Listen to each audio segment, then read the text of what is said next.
Everyone, Kali পুজোর দিনটা কীভাবে কাটালাম আজকে সেটা নিয়েই তোমাদের সাথে মিনি ব্লগ শেয়ার করি। চলো, কালী পুজো বলে আমাদের গরিবদের কিন্তু কোনোই ছুটির দিন হয় না, জানো তো তোমরা। সাধারণ মানুষদের কিন্তু প্রত্যেক দিনই কাজ থাকে।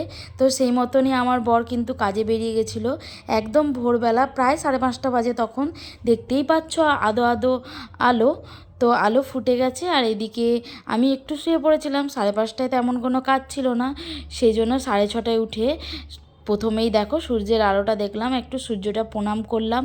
তারপরে এই যে গাছের ফুলগুলো দেখছিলাম, কত সুন্দর ফুলগুলো ফুটেছে। আর এই গাছটা কিন্তু বেশি দিন হয়নি, অপরাজিতা গাছটা লাগানো হয়েছে, তারই মধ্যে কিন্তু ফুল দিয়েছে। কি সুন্দর লাগছে প্রকৃতিটা। তো প্রকৃতি দেখতে দেখতে চা খাওয়ার তো আমেজটাই আলাদা। একটু চা বসিয়ে নিলাম। আমার এখন বলেছিলাম না নতুন অভ্যাস লিকার চা। আগে কিন্তু দুধ চা ছাড়া আমি খেতেই পারতাম না, কিন্তু মা প্রায় বলতো সকালবেলা তুই দুধ চা খাস না, লিকার চাই খা, কারণ তোর একটু অ্যাসিডের প্রবলেম আছে। তোর যদি অসুবিধা হয় সারাদিন তোর অসুবিধাই থাকবে, তো তুই লিকার চাটা শুরু কর। তো সকালবেলাটা আমি লিকার চা খাই, সন্ধেবেলাটা কিন্তু এখনও দুধ চা খাই, সেটা ছাড়তে পারিনি। আস্তে আস্তে দেখি, যদি চেষ্টা করি পারবো। তো এই যে আমার ঠাকুর, কোনো রকমে আমি ঠাকুরকে ডাকি মন থেকে, আর একটু সামান্য পুজো করি যতটা পারি আমি, তো তেমনভাবেই ঘরে নিত্য পুজো করি। তো গাছের ফুল তুলে চান করেও চলে এসেছিলাম। তো টুকটাকি 2-4টে কাচাকুচি ছিল, আজকে তেমন বেশি কাচাকুচি করিনি, কারণ কালী পুজো ছুটি ছুটি আমেজ ভালো লাগছিল না। তারপরে রান্নাবান্না তো করতেই হবে, তোমাদেরকে যেহেতু বলি আমি একাই থাকি, সেহেতু একাই রান্না সব কিছু করতে হয়।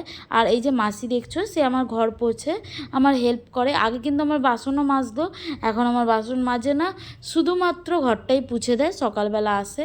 তো দেখো এই যে রান্নাবান্না করেছি, ছেলেকে নিয়ে খেতে বসেছি, তারই মধ্যে ওর বাবা চলে এসেছে। তো আলু পোস্ত করেছিলাম, মুসুর ডাল বেটে বড়া করেছিলাম, ডিমের কারি করেছিলাম। তো আর করেছিলাম হচ্ছে মুসুর ডালের বড়াটাই আমি একটু টক করেছিলাম, যেহেতু তেঁতুলের টক খেতে আমার বর ভীষণ পছন্দ করে, আর টক খেতে কেনা পছন্দ করে, আমিও তো টক খেতে পছন্দ করি, সেই জন্য টক করেছিলাম। আগে ছেলেকে দিয়ে দিলাম, আমি ভাত বাড়ার আগেই বরের ভাতটা বেড়ে দিলাম, কারণ ও এসে ঢুকেছে বাথরুমে স্নান করতে। তো বেড়ে দিয়ে আমিও বসে পড়লাম, প্রায় 3:30 বাজতে যায়। ছেলেকে বলেছিলাম চল তাড়াতাড়ি খেয়ে নি, দাঁড়াও খিদে পায়নি করে দেরি করে খাওয়া হলো। তো প্রায় আমাদের 2:30টার মধ্যেই খাওয়া হয়ে যায়, কিন্তু সেদিন একটু দেরি হয়ে গেছিলো।